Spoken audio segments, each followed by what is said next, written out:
बिस्मिल्लाहिर्रहमानिर्रहीम अस्सलाम वालेकुम वेलकम टू तुहन बे एक लट सान यूट्यूब चैनल पे जन नाव कुक विथ अम्बरीन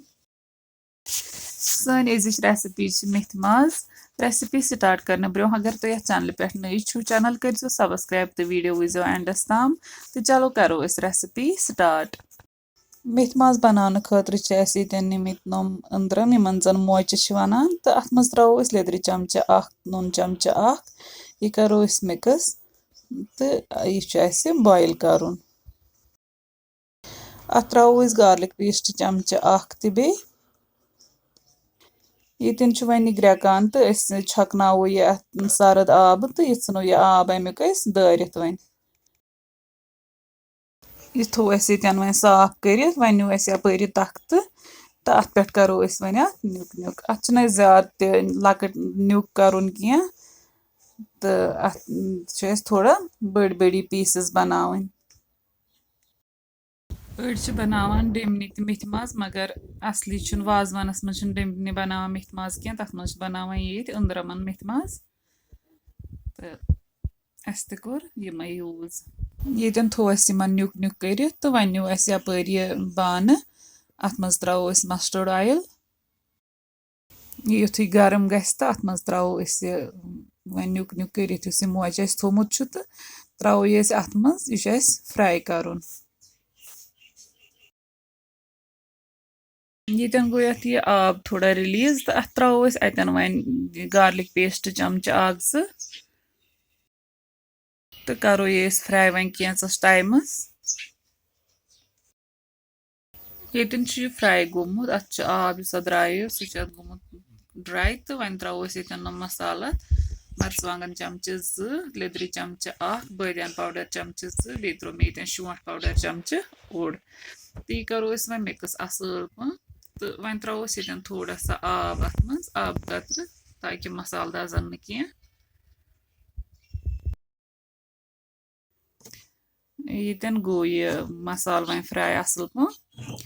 तो वन त्रो अतन कसूरी मेथी चमचा तो करो ये हल्का फ्राई ताकि अत नेर खुशबू मेथी हज पन खुशबू यह नेर अतन सारी चीज असल पो फ्राई करने पत त्रो वन ये अत आब अड़ अतन त्रा मटन स्टॉक अड़ अमुक स्टॉक डिस्कार्ड कोर मे अड़ त्रा सुई कर यूज तो मे सह त्रित तो ये आब वन सठा त्राउन तो अत दिन पाक ये त्रो बे नम मसाल बड़ल मे थम थोड़ा यल कर बे सब्ज दाल 4 दालचीन रंग मर्च फल 2 5 नून चमचे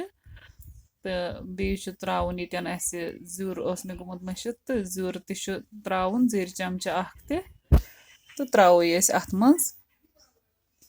अड़ करान प्रेशर कुकरस मज कुक तो मगर मे कोर प्रेशर यूज कह करो ये रनो ये डायरेक्ट अत दिमो वन असल पन पाक यीस कालस अत सोरे आब यह वन खुश कर फिलहाल थो ढक्कन बंद दिमो ग्रेक ग्रेक युति अत यह तो अतन त्रो वन बे कसूरी मेथ चमचा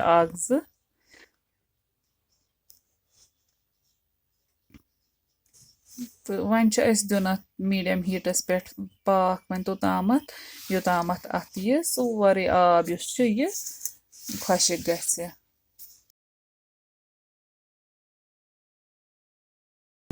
दुत लगभग अकिस घंटस पाक अक घंटे पत सोन यह मेथ माज बिल्कुल रेडी गोमुत अत कलर ते असल आमुत बराबर तुथ युथ वाजवानस मज तो वन करो यह सर्व तो अगर सन अजिच रेसिपी पसंद आम वीडियो करो लाइक तो शेयर बे दीजिए पन फीडबैक कमेंट सेक्शनस मज रेसिपी करो जरूर ट्राई अल्लाह हाफिज।